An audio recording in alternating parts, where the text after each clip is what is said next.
Hey guys, welcome back to my channel. Today we are looking at a JavaScript code snippet that was asked in Deloitte 2025 full stack interview. The topic pagination, a super important concept in real world applications, whether it's search results, blog posts, or products on e-commerce site. Pagination helps load data page by page instead of dumping everything at once. Let's see how it works in plain JavaScript. First step gonna be creating the data set. That means let's start by creating our dummy dataset.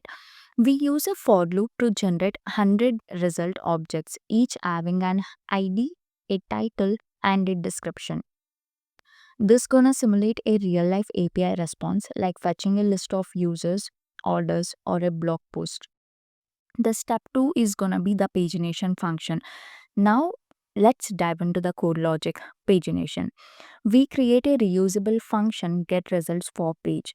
It takes three arguments: page number, results, items per page. Page number in the sense which page I want, results my data array, items per page I'm gonna default it to 10.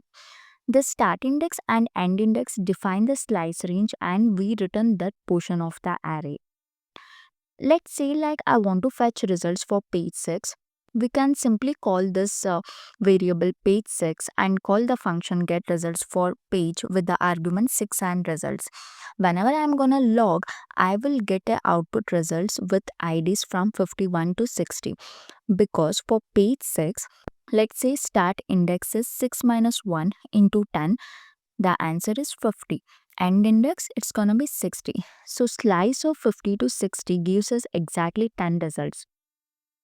So the step 4 is like implementing this in real world application. This kind of logic is used everywhere.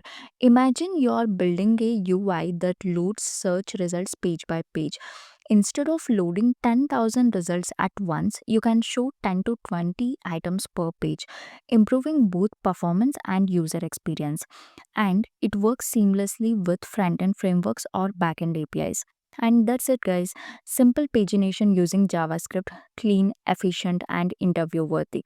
If this helped you, hit that like button, subscribe for more front end concepts, and let me know in the comments what topic you want next. Thanks for watching.